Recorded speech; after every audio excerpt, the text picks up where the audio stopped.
Hello, and welcome to my 13 Horrifically Silly Days of Halloween series. Today I have with me young filmmakers, writers, directors, Jeremy and Marcy. Hello, would you guys introduce yourselves and give us a little more background on who you are and what you do? I'm Jeremy Lutter, and I've been a filmmaker for as long as I can remember. Since I was, I think, in high school is the only reason I passed any of my courses, because they didn't know how to grade them. And then I've gone on to shoot a bunch of genre sort of things about robots and monsters and that sort of thing over the past many years. I'm Marcy Waughtal. I'm a writer and producer. My story about writing goes very similar to Jeremy's. I've just been doing it like pretty much as long as I could put sentences together. Yeah, I wrote and produced Giltrude's Dwelling with Jeremy. And then after that, I went on to a feature film program with Women in Film and Television Vancouver called Tricksters and Writers for Indigenous women writers. Yeah, then we just did Ghost Town during the pandemic. Super cool. Now, speaking about Ghost Town Killer, your podcast series, I would like you to tell me all about it, basically. Give me the premise and anything else you want to share, but we'll talk a little more about it as well. I have a few other questions, but please just go ahead. Ghost Town Killer is a crime drama audio series. It's set in a small dying town in Canada. In BC, we have this area called Valley of the Ghosts, which I didn't realize until researching ghost towns, that BC has high per capita area, and in the lower Kootenays, there's this area called Valley of the Ghosts where a bunch of towns have failed. And so we thought, what a dramatic time to be writing a story in a town that's about to not exist anymore. And then always just a big fan of the crime drama. I guess I've seen a lot of them, and I really like the twists and turns in them, and I've always wanted to do one. Cool. And then, so Ghost Town Killer follows Lilith Black, who's a paranormal investigator who turns investigative journalist.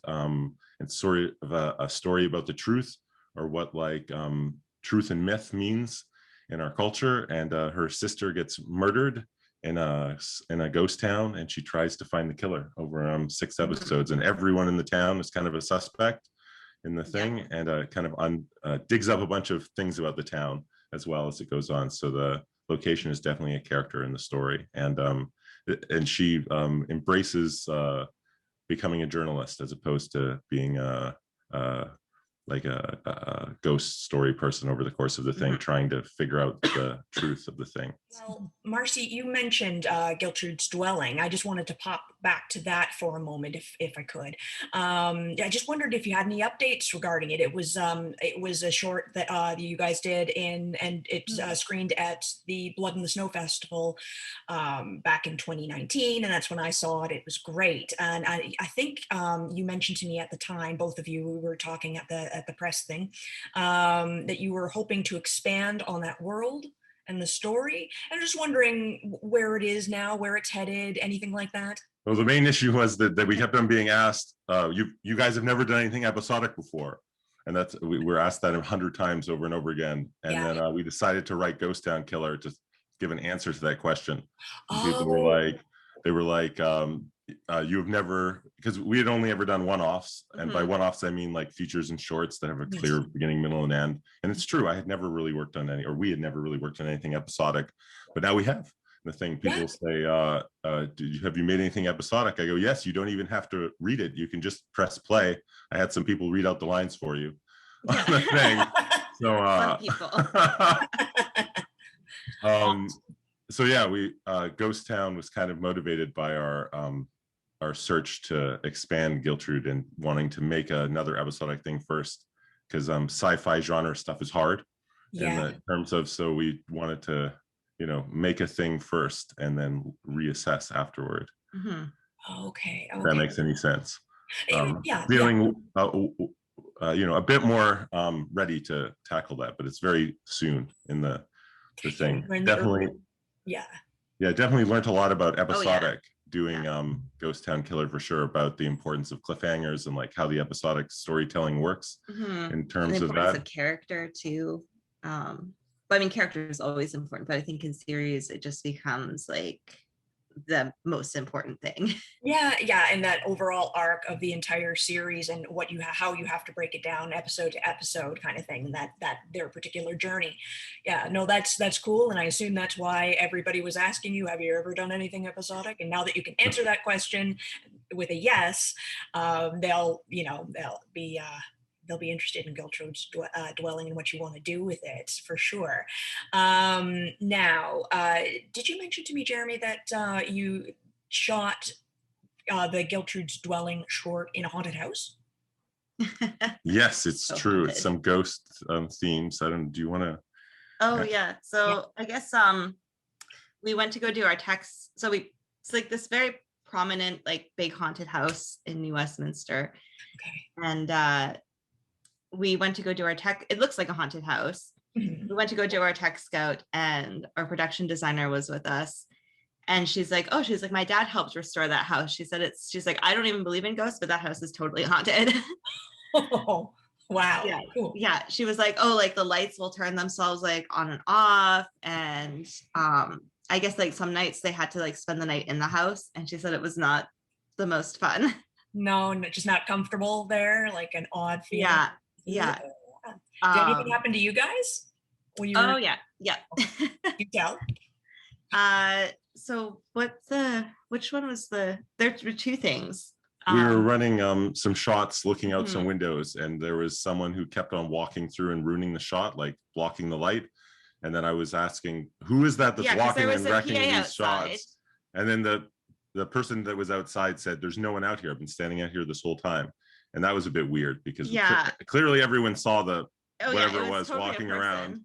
and like blocking the light. But according to the PA outside, there was no one ever walked through the thing. So Yeah. talked to the ghost and asked them if they would please stop walking through the shot. And then they did. And it was a bit when you normally when I rent or do these things, it's easier just to leave the gear inside. And for insurance purposes, someone should stay with the gear. And like on a big Hollywood thing, you'd hire someone to do that. I don't have money to do that. So I normally take volunteers, but someone who wants to like spend the night in the house with the gear. And there was no volunteers in the thing at all. It's like, does someone want to spend the night here in this gorgeous big character home? Yeah. And you could hear crickets chirping. And I guess we're gonna spend the night then in this house. And it was quite the night. Thing for sure. Yeah. Creepy. Yeah, they had cats on the property, and so the cats stayed in the basement while we were filming. Mhm. And as soon as we were done, like I could hear like the cats like crying from like the basement and like scratching at the doors, and I was like, oh no, the poor kitties, like let's just let them out for like 5 minutes. And we opened the door to let the cats out, and they just bolted in like different directions. Oh. And one of them, I went to go pick him up. I was like, okay, time to go back in the basement. And he's this like big, like fluffy ragdoll cat, like just like butter, like when you pick him up. Yeah. And I brought him over to the basement and like completely and put him like down next to the stairs. And he just looked at the basement and like hissed. Like completely. You know what he did. Yeah. Yeah. Okay. So that was the start of the night. What is the house normally? It's an office. I think that they tried to it was a lawyer who bought the house because I think she just fell in love with it, and then they tried renting it out as wedding venues, and then said that wedding people are very intense clients, which I could totally see that they are. Having worked on some wedding things on my own, I was just like, oh yeah, totally. It's just like you're working on the one most important thing in their life, like over and over and over again. I could see that. So they had rented it out to other film things before. They were very film friendly. Yeah. And some bigger and smaller indie things, and some bigger. I think it was on Supernatural. They had some pictures up in the thing. Yeah. Clearly, film fans. Yeah. And the thing, and it was just they were using it as an office. So I think that some of the rooms we couldn't go in because they were rented out to different people. It was like I don't even remember that was in the thing. Psychiatrist or something. Yeah. Yeah. But like, it was just we just basically needed the foyer because Gertrude's dwelling is a short about transitions, and we needed the coolest looking foyer we could find, and that house definitely had a very cool foyer. Oh yes. And the thing with the big staircase and everything in it. But Can Gertrude's dwelling be seen anywhere at the moment? Like, if you're in Canada, I think that it's still on the CBC, so you could watch it there. I believe it's geo-blocked. But that would be the only place at the present moment. Okay. Once the CBC thing ends, we'll reconsider what we want to do with it. But yeah, Yeah. it's on CBC in Yeah. Canada. So Awesome. please go and check it out. Yeah. That's our short about a magic traveling house. Yeah, it's very cool. Check it out indeed. And now getting back to Ghost Town Killers. First of all, where can people find this podcast series to check it out? It's on, well, I don't know, it's on all major platforms, I Yeah. guess. And then Yeah, we Apple also Podcasts, Stitcher, Spotify, Spotify. and it's also on ghosttownkiller.com. So you Mhm. can watch it right on there. There's a player and all Listen of it. to it. Or listen, sorry. Yeah. God, I'm such a filmmaker. Other I people have know. been saying that too, and I've been correcting them. Yeah, people have been like, "Oh, we watched your podcast." No, you didn't. In your I mean, it's supposed to create images in your head. yeah, exactly. Yeah, so we accomplished that at least. But no, it's on ghosttownkiller.com, as Perfect. well as all of the other places that you would expect to listen to an audio thing. Okay, Yeah. very cool. Okay, so what about haunted ghost town stories in your research? So you mentioned you uncovered some stuff. So like, can you expand? Is the story about the serial killer true? Like, is that based on a true ghost story? Yeah, that's a true Yeah. story. Mhm. Yeah, totally. That was I mean, there's no facts or corroboration about whether or not the thing actually happened, Mhm. but it sort of held a place in my mind that it was a myth that was necessary to like, and it probably was based on some truth in the Mhm. thing, maybe like blown up out of proportion Mhm. in the thing. But yeah, that is an actual Canadian like story that people tell. Yeah. In the thing, and like, yeah, it was just interesting researching all these towns that died, some quite big ones actually. Like there was one up north that had a like 2 schools and a field hospital, and like these were quite like big established things that were just Mhm. set around like one mine, and Yeah. then when the mine like stopped being profitable, it just Right. all like went away. Yeah. And it was just Ocean Falls, like too, like you come into Ocean Falls and you can only access it by boat. And so you come into Ocean Falls, it's kind of on the central coast. And there's like the dock and there's a few boats there. And then there's this huge, like imposing, I can't remember if it was a hotel or a hospital, Mhm. but like it's like a full on like probably 12-story Wow. building that's no windows, just these like black holes into the abyss. Yeah. and So like I didn't see any ghosts, but it does not take a lot of imagination in Absolutely. those places. And then there's this ghost town museum. It was a Three Valley Gap. Was that the Yeah, place it was Three Valley called? Gap. It was like on the way to Revelstoke up the highway. There's this Mhm. Hotel in this, like, it looks a bit like the Outlook Hotel, like it's in the middle of nowhere, Yeah. surrounded by things, and you see it driving like in the vantage point, and all I could think about was the Outlook Hotel, and I've never stopped there and gone by it many times. And then Yeah. I noticed that there was a sign next to it that said Ghost Town Museum. Yeah. Because we're doing this thing, I was like, okay, I guess we're going to stop and look at this Ghost Town Museum. And I guess the owner or the previous owner of the house had collected old buildings that were and moved them like piece by piece. Yeah, like So board by board, took like these old buildings from ghost towns and like set them up in his like massive museum. So he has a like, whole bunch of old buildings that were scattered across Yeah. BC that he had moved to this place. He has So a like he roundhouse. created a ghost town out of like old Yeah. abandoned buildings and the that he had trains. They collected donated. trains. Yeah, and it was He collected like old like Via Rail trains and had like a whole roundhouse full of like his train collection. totally worth checking out on the thing. Yeah. for sure. Yeah. So sorry, where is that again? Three Valley Gap on the way to Yeah, Revelstoke. it's just So I feel like it's about 40 minutes outside of Revelstoke on Okay. Highway 3. yeah, 8 hours out of Vancouver though, like a long drive. Yeah. But yeah, pretty much in the middle of nowhere. But the hotel was, I kind of wanted to spend a night there in the Yeah, thing. the It hotel definitely looked totally had a haunted, haunted too. vibe. Yeah, for a little bit sure. of The Shining. Yeah, definitely. yeah. Exactly. Yeah. Look. I went inside just to see the foyer, and I think the owners were running it, and she goes, "Can I help you?" And I was like, "Oh, I just wanted to look at the architecture. This building is like super impressive." Yeah. And there were no guests there at the hotel because we were there kind of at it was last summer, but it was kind of at the very end of summer too. Right. So at the end of the season kind of thing. Yeah. Yeah. So this like big hotel was just totally empty. And there was like the odd tourists, but yeah. Yeah, that's freaky. And Yeah, just definitely a place to go write a horror novel. Yeah. and just in general, like the way ghost stories work, I find them fascinating, that they like fill this social, like this cultural thing. They're like, we need to tell stories about these things, and like it definitely serves a purpose in terms of, and like it does in that in our thing as well about Ghost Town Killer, and this line between like myth and fact. And like myth isn't always bad, like in terms of like telling things that aren't, because like we have gaps in our knowledge and we like to fill them with like things that we don't know, but then when we do know, and then there's this like conflict between those two things, and I just found it interesting. Absolutely. And then like that ghost towns are not necessarily paranormal per se, they're just abandoned, but there's still the feeling, there's still like that element that in the back of your head, just using the word ghost in ghost town sort of makes the whole thing creepier. Not just that they're not just abandoned, this is a ghost town, and it just sort of, it really gets your imagination going. So it's like, I've always been fascinated by ghost towns too. And when you see them, they like felt like they were like walked away from too, like people's stuff is just there, and it just feels like a life that was stopped. Yeah. Like, and it's a very visual representation of like that, and it's strange, like this is someone's home, like in the thing, and like home carries with it all this weight. I think about that, and like I don't, yeah, it'd be weird because I'd be, and also this is a theme throughout the podcast as well, as what home means.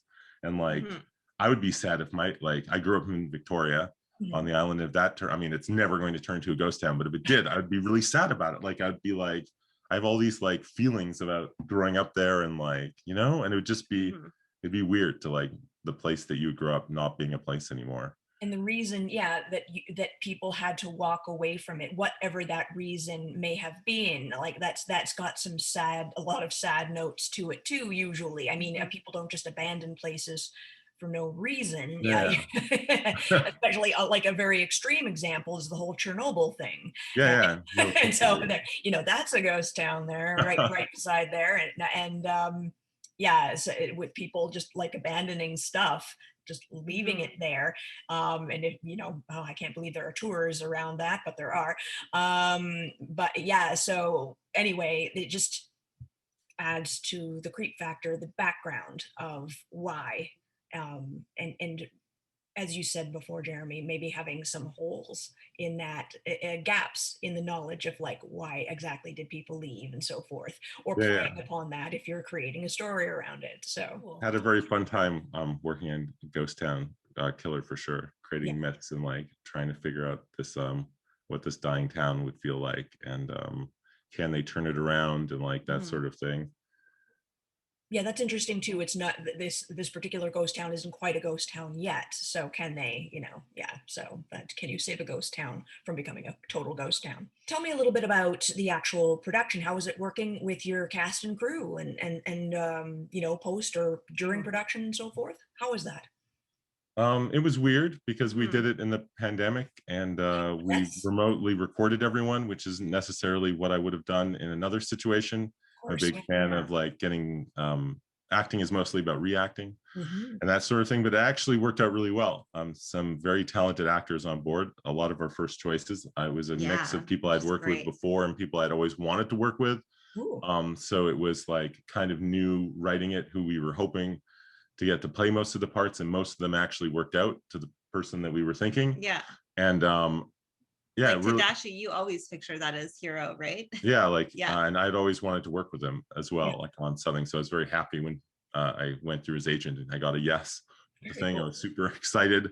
And it was it was interesting because it was a lot of remote recording, and every actor had a different process, and we were just trying to facilitate whatever their process was.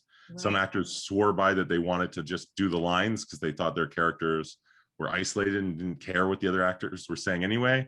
And I could see why. Like I could see why those characters would want to be that way. There's a serial killer later that's played by Gabriel, and he like was just like, no, my character's just in his own little bubble. I'm just going to do all the lines. And then he did most of them, and then he came to me and he goes, okay, I actually want to, like, these scenes are important. Like I want to play me the other actors like recordings and the thing about the thing, because I think it's important on these moments. And we just kind of figured it out by a lot of loose recording. And I think a lot of the actors they were TV actors that hadn't necessarily done audio drama. Some of them had done animation before. And it was just, a lot of just recording lines and figuring out what works or doesn't work. Sometimes we would do a Zoom thing where everyone was recording in the same moment. Other times it was like one actor would read first and I would send some takes to a different one, and then we figured it out. Right. It was a lot, a learning experience, and strangely, I learned a lot about audio storytelling, which I didn't necessarily know. Yeah, there were so many like surprise lessons. Like originally we wrote the script with a lot more description from Lilith and a lot more narration. Mhm. And then as we started designing it, we realized, oh, like you don't need to have her say, I walked into a room, because obviously you hear her footsteps Yeah. and the door opening. Yeah. And it Yeah. totally creates images. Yeah, of and the even thing. like things where so I was like, okay, so no like physical descriptions, but like describing things like mood and tone, like when she's in a place, it's like you don't need to describe that thing or that stuff either, because the actors get that across. That's right.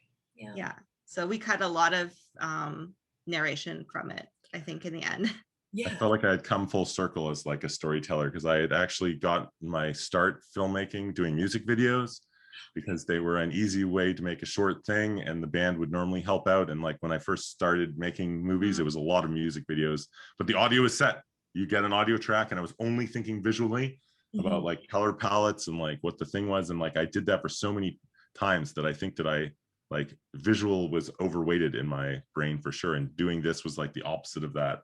So I feel like I've equally weighted my things now, or It's a good before I mental think I was definitely exercise. more of a visual filmmaker. Right. Right. Well, kind of assuming a lot of filmmakers are. Yeah, I but mean, like audio is a this is huge very part of visual it that medium. I understood, and I like definitely did all of that, but I feel like doing only audio made me way better.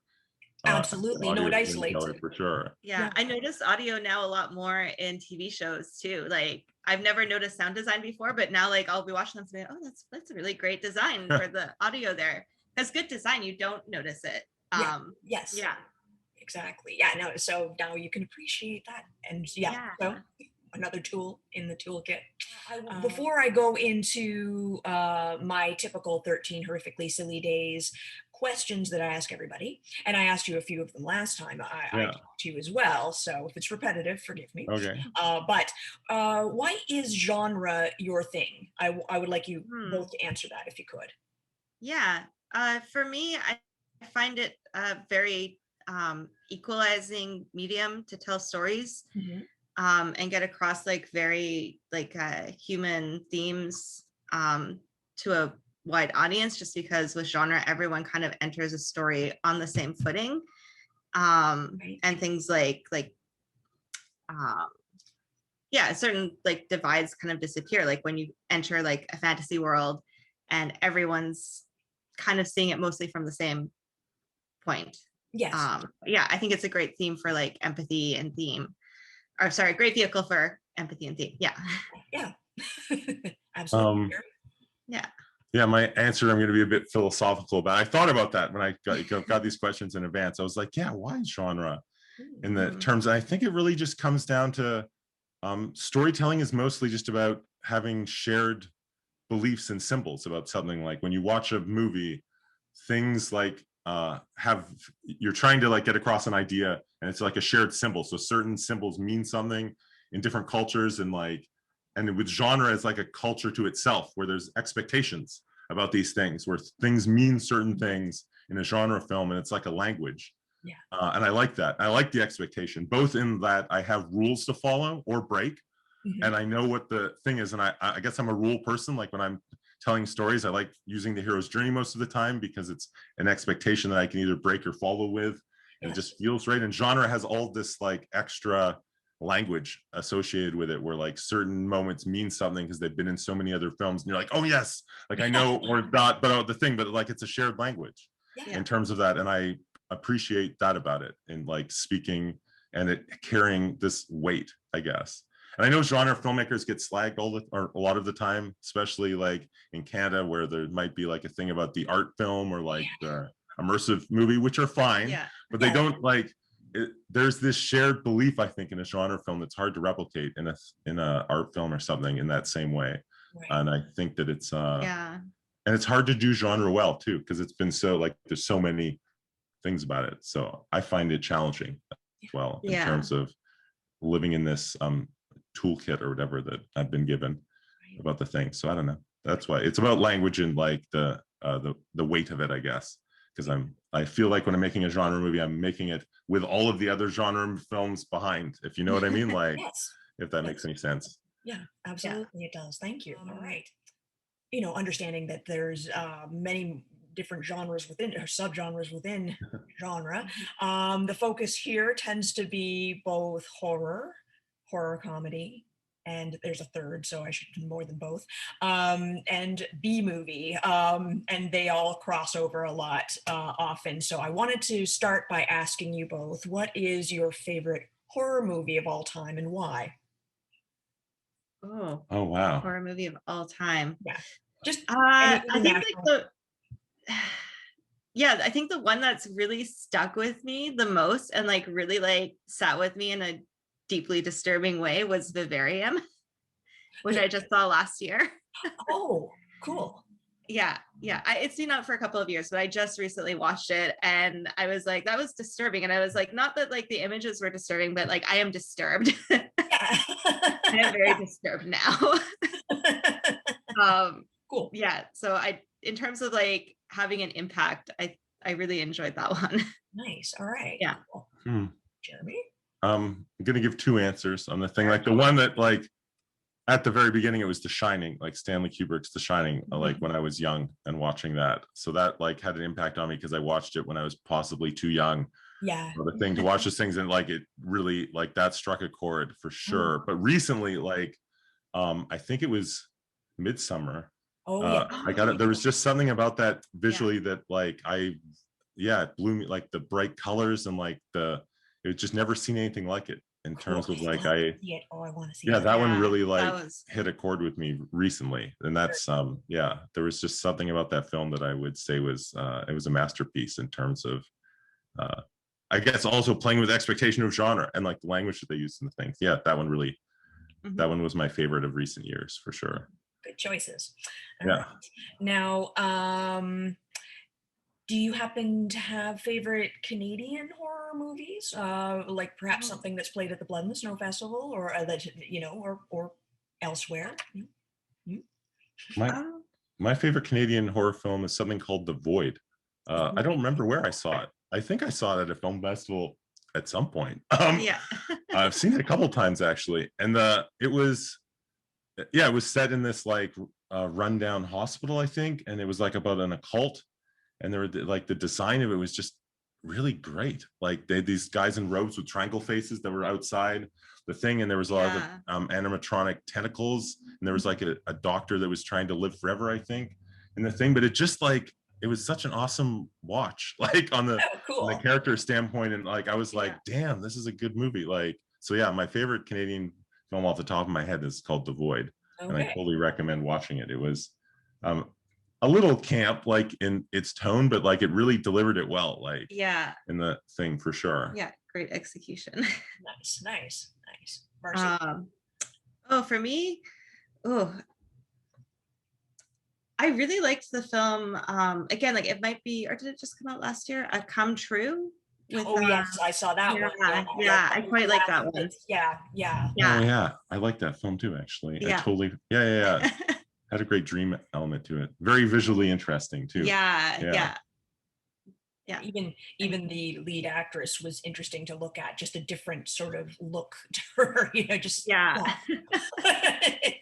It was a she owned that film very well, actually, in terms because it could have been not good in like a million ways because it was so performance driven about like her breakdown into the thing. So and like visually I really like the effects that they were very dreamlike, like in terms of took some risks, I think, in that thing. And that was another one where like I really noticed the sound design and the music were like very, very well done. Yes. And I know that the ending of that film is polarizing in the thing, but I liked it in terms of I thought the ending worked really well, but I could see how people would be mad about it. Yeah. Well, we'll just leave that there because I don't want to. Now, how about favorite horror comedy movies? I think we might have the same answer for that. For this one. We saw this film in Trieste at a genre film festival in Italy, and it was in like their grand theater, and like the experience of watching it, which is weird. I love this festival because like you're in like a grand opera house watching genre movies. Like there's a weird juxtaposition of like this like really old theater with like all the little balconies, like, you know, the Muppet Show with all the little nooks or whatever. Like it's that like grand thing, and they're playing these genre films, and we saw a lot of great movies at that festival. But this one was it was called Extraordinary. Oh yeah. Okay. And it was just the audience reaction, because they were all genre fans in the thing. It was just hilarious. Like yeah. Oh my gosh. And like, I don't know if this count. The other film that comes to mind, and I'm not sure that this even is a comedy, but I laughed my ass off in a few things, and it was Mandy. I love that film, and like it's not really a horror film, but like that thing, the troll or whatever, and there were so many. It's my favorite minutes of film, I think, is watching Nicolas Cage for 10 minutes in his underwear in that thing when he breaks down. And like, I don't know if it was classified as a comedy, and I've just insulted the director, because like I really like that film. Like that was, again, like just a really good watch on that thing. And I also saw it with a bunch of like an audience that loved it. Like there was cheers when Nicolas Cage killed people, and like the thing, like I felt like I was watching what's that, The Evil Dead. That's what I felt like. Oh yeah. All right. Cool. Yeah. Right. Now, what about favorite? And I know that B movies, people define them in different ways, but I let people do that. That's fine. What is your favorite B movie? Oh, what was that one that we saw in Chemos with the dress? Oh yeah. Would that count as B movie? Maybe. I think so. Fabric or In Fabric? In Fabric, yeah. Fabric, okay. Yeah, it was a show about a killer dress or whatever. Like, it was super interesting. Or horror comedy. Yeah. Because there's a lot of crossover there with some B movies that are completely aware of what they are, so they could also be classified as horror comedy too. Yeah, there were some great characters in that thing. Like they almost were like witches, I guess. The women that ran the thing. It was a bit Macbethy to me. Like giallo. Yeah. What was it? Revenge of the Beaver Dam? Oh, that was a short. But it was a short. Yeah, I love that short actually. Is that a Canadian short? It is totally like a B. It's a short film, a Canadian short film that they made years ago. It's called Revenge of the Beaver Dam. Well, yeah. And I think it's available for iTunes for a couple bucks. I totally recommend renting it. I've actually rented it twice because I cleared my account, and then I was just like, I had to show this person when they were talking about favorite short film. Right. And it's just this story about this kid who like goes camp, or like it's a kid's camp, and there's a murderer there in the thing, but it's also a musical in the thing, and they're singing like things, and it's ridiculous, but like it's so well done and so good in the thing. And it's just, I always forget it's just a short in the thing, but that is like, there's like blood. Yeah, I totally recommend checking it out. I think it's somewhere online. Oh yeah, Legend of the Beaver Dam. We've been saying it wrong. It's legendary. There we go. Legend of the Beaver Dam. All right. Awesome. Sorry, I just wanted to get that right. Yeah, no problem. You have to, if you're recommending it, you want to make sure. Yeah. Legend of the Beaver Dam. Totally recommend it. Great musical horror comedy short. Yeah. Wow, that's cool. Now, before I ask you about ghost story or two, what is your Halloween ritual? And that may be different from what you used to do and what's happening now with COVID, but these having made a lot of genre films, genre festivals are often, some of them are at Halloween. So I have spent many Halloween at film festivals. Yeah.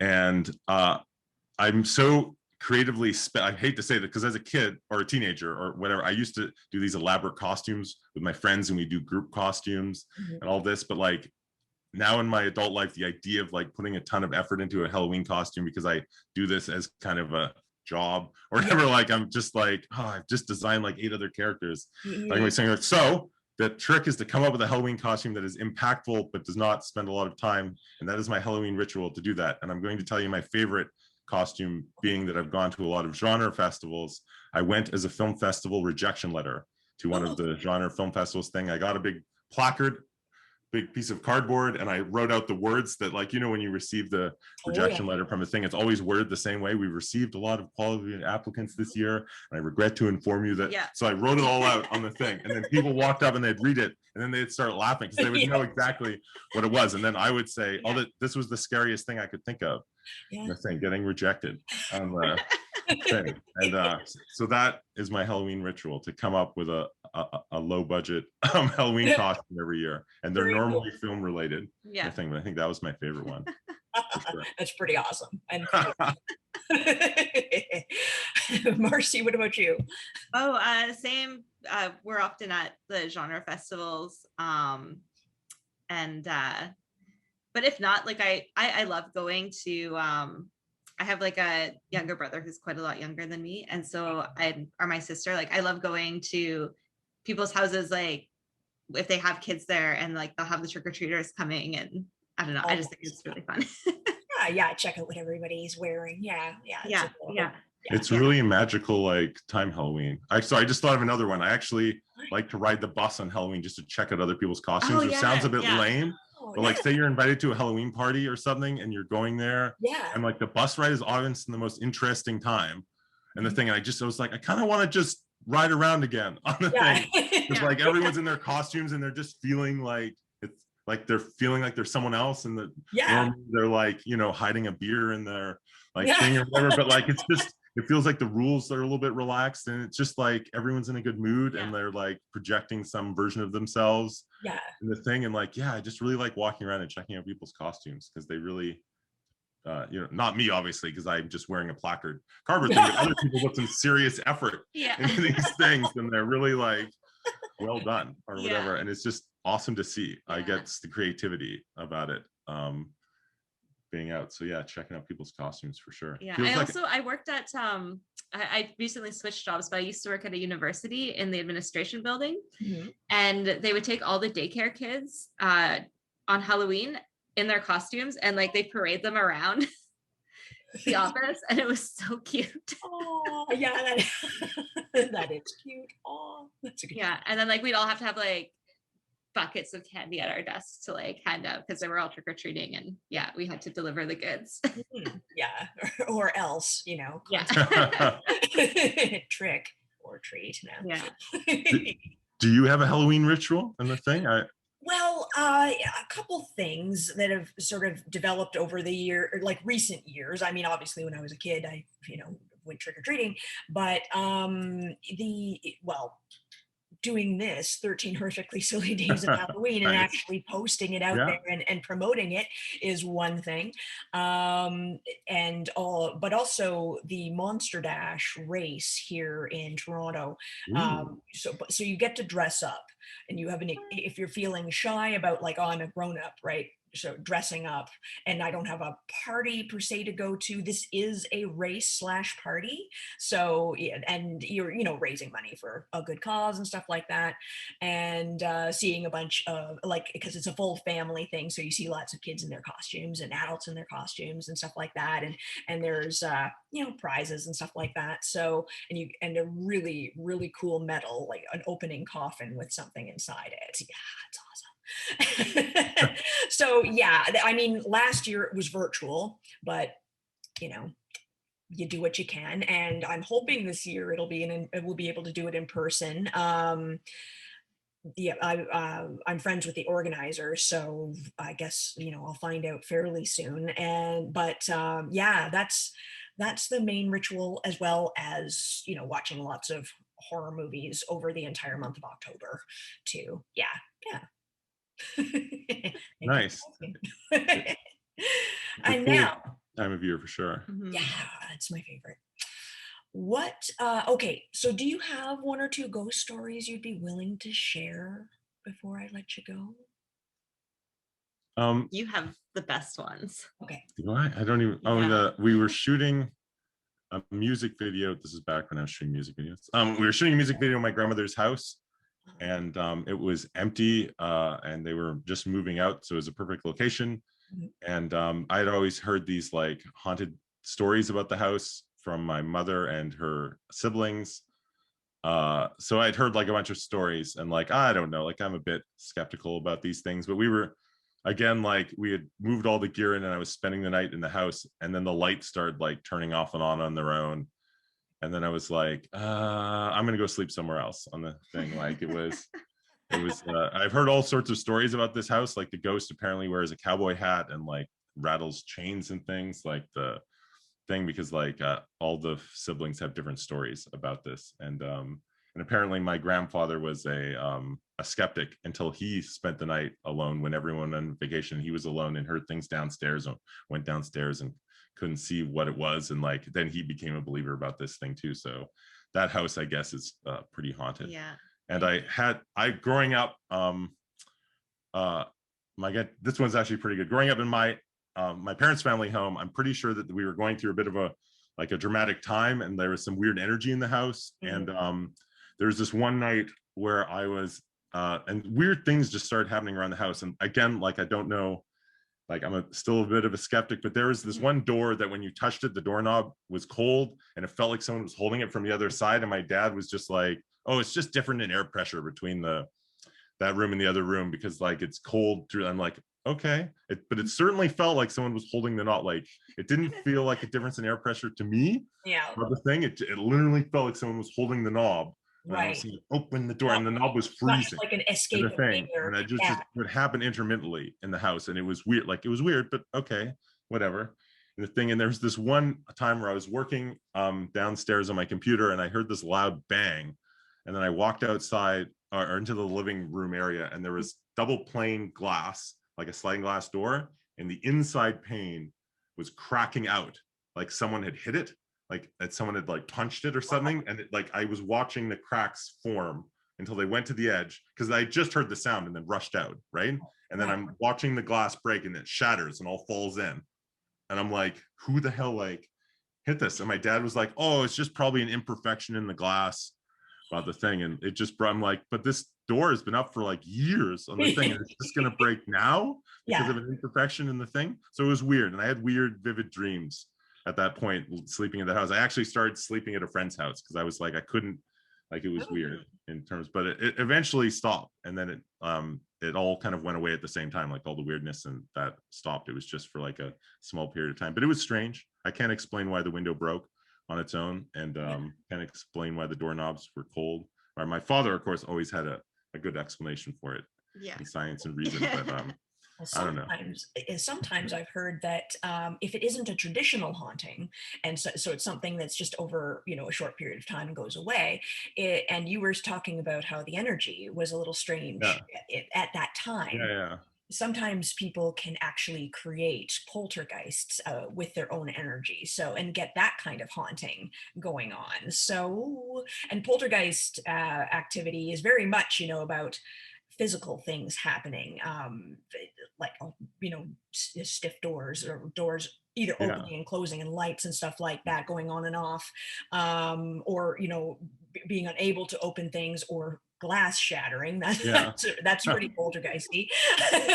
No, for sure, that freaked me out on the thing. After that, I was just like, the doorknob handle thing I almost bought because it was the door into the garage and it was colder in the garage, maybe in the thing, but I don't know. I've never had that happen before, and I've gone in lots of places there were different temperatures on the thing. But the glass thing was definitely, I didn't buy his imperfection freaky in the glass at all. Like the explanation for why it would break from the inside out on the thing. Like if it was the outside pane, then maybe like a bird flew into the window, or like I could have justified it in like a lot of different ways. But the inside pane, I had no I was like, I was in the next room, there was no one like no one in the thing. Anything. Like I don't know why the glass broke. Apparently we lived in a haunted house. I was talking about this to my sisters, and they all have like crazy haunting experiences. Like my sister said that she saw someone coming. She said she saw a man coming out of the drain of the bathtub. Wow. Yeah. And my sisters are a little bit younger than me. So like, and for some reason, like whatever was there, it really picked on the kids in the house. I think at the time I was like an angsty, like hormonal teenager, and the ghost was just like, I'm not even fucking with that.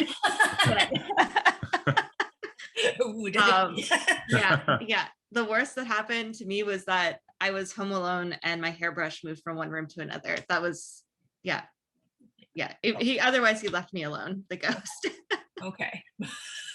So we had a room in that house that no one went into, and like I'm thinking back, I was like, that's a bit weird. Like there was just like this empty room, and like we're a big family, and we just had this one room in the house that just remained empty for most of the time. And then I think my cousin stayed in it once, and like she was there for a week, and she's like, nah, no. All Yeah. right. So you just naturally avoided it somehow, Yeah. like Yeah. something in you knew. Yeah. Yeah. No one said anything about never going into the room, but no one ever went into the room. It was weird. That is weird. Yeah. There's a lot.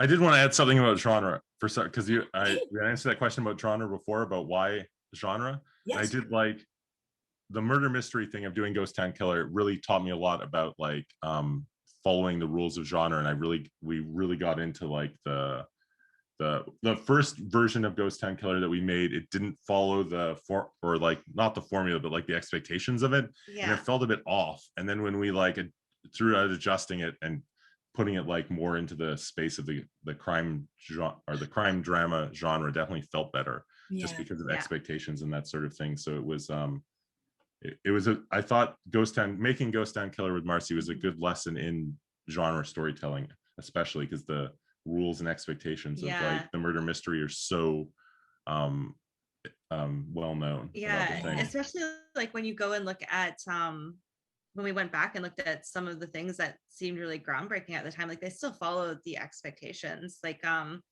we watched Beetlejuice and realized, oh, this is just a haunted house story, but in reverse. Yeah. Yeah, where the people are scary and the ghosts are not. Yeah. And Exactly. thing, but like watch Giltrude's Dwelling if you're in Canada on the thing. Please check out the Ghost Town Killer, and I'm trying to get another feature film made this year. It's kind of a serial killer thing, and hopefully later in the year I will be able to get that into production. Just waiting for COVID to ease a little bit more than it is, hopefully, fingers crossed. But like always working on stuff for sure. I know we're both like developing a bunch of stuff, but it's too soon to say what's going to go or not go. And the thing of these things, always have like 5 projects and one of them gets made, and you know it kind of comes with the territory of creative things. You gotta have many irons in the fire, as I heard from a development executive in Toronto. Yeah. It's absolutely true. Well, thank you so much for talking with me today and for sharing your ghost stories. And it was great talking to you. Thank you. Yeah, thank you for having us on, for sure. Absolutely.